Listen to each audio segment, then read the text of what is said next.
அந்தியூர் அருகே பரிசோதனைக்கு வரமுறுத்த இரத்த குறைபாடு கொண்ட பழங்குடியினத்தைச் சேர்ந்த கருவுற்ற பெண்ணிடம் வட்டார மருத்துவ அலுவலர் 4 மணி நேரம் பேசி சமாதானப்படுத்தி அழைத்துச் சென்றுள்ளார்.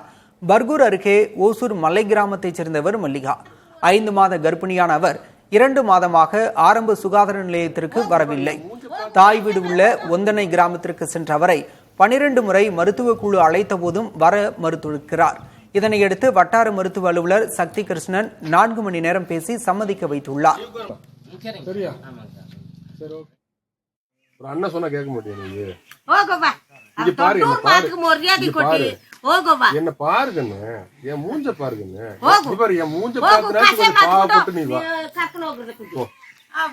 இங்க பாரு கண்ணு, இங்க பாரு 2 மணி நேரம் இங்கிருந்து போறோம், செக்கப் முடிக்கிறோம், பிளட் டெஸ்ட் பாக்குறோம், திரும்ப கொண்டு வந்து விட்டுறோம். இந்த வீட்டு வாசலே வந்து விட்டுறோம். நான் பொறுப்பு.